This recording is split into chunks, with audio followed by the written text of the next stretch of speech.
ಪಂಜಾಬ್ನ ಮುಖ್ಯಮಂತ್ರಿಗಳಾದ ಭಗವಂತ್ ಮಾನ್ ವಿರುದ್ಧ ವಿಪಕ್ಷಗಳು ಗಂಭೀರ ಆರೋಪ ಮಾಡಿವೆ. ಶುಕ್ರವಾರ ನಡೆದ ವಿಶೇಷ ಅಧಿವೇಶನದಲ್ಲಿ ಗಂಭೀರ ಆರೋಪ ಪ್ರತ್ಯಾರೋಪಗಳು ಮಾಡಲಾಗಿದ್ದು, ಮುಖ್ಯಮಂತ್ರಿ ಭಗವಂತ್ ಮಾನ್ ಅವರು ಮದ್ಯ ಸೇವಿಸಿ ಸದನಕ್ಕೆ ಬರುತ್ತಾರೆ ಎಂದು ಗಂಭೀರ ಆರೋಪ ಮಾಡಿದ ಪ್ರತಿಪಕ್ಷಗಳು ಅವರಿಗೆ ಕೂಡಲೇ ಆಲ್ಕೋಹಾಲ್ ಪತ್ತೆ ಪರೀಕ್ಷೆ ನಡೆಸಬೇಕು ಎಂದು ಪಟ್ಟು ಹಿಡಿದ ಪ್ರಸಂಗ ನಡೆಯಿತು. ವಿಶೇಷ ಅಧಿವೇಶನದಲ್ಲಿ ಕಾಂಗ್ರೆಸ್ ಶಾಸಕ ಸುಖಪಾಲ್ ಸಿಂಗ್ ಕಾರಿಯಾ ಮೊಬೈಲ್ ಬಳಸುತ್ತಿರುವುದನ್ನು ಮುಖ್ಯಮಂತ್ರಿಗಳು ಪ್ರಶ್ನಿಸಿದ್ದರು. ಇದು ಉಭಯ ನಾಯಕರ ನಡುವೆ ತೀವ್ರ ಮಾತಿನ ಚಕಮಕಿಗೆ ಕಾರಣವಾಯಿತು. ಈ ಸಂದರ್ಭದಲ್ಲಿ ಕಾರಿಯಾ ಅವರು ಸಿಎಂ ಮದ್ಯಪಾನ ಮಾಡಿ ಸದನಕ್ಕೆ ಬಂದಿದ್ದಾರೆ ಎಂದು ನೇರ ಆರೋಪ ಮಾಡಿದರು. ಕಾರಿಯಾ ಅವರ ಆರೋಪಕ್ಕೆ ಪ್ರತಿಪಕ್ಷ ನಾಯಕ ಪ್ರತಾಪ್ ಸಿಂಗ್ ಬಾಜ್ವಾ ಅವರು ಧ್ವನಿ ಸೇರಿಸಿದರು.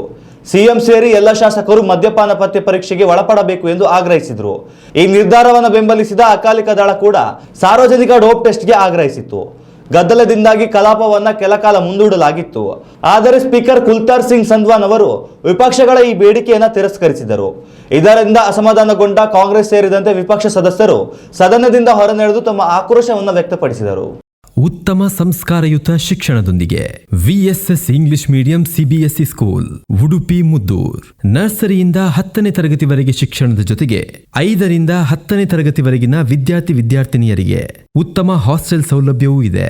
ನಿಮ್ಮ ಮಕ್ಕಳ ಪ್ರವೇಶಾತಿಗಾಗಿ ಈ ಸಂಖ್ಯೆಗೆ ಕರೆ ಮಾಡಿ.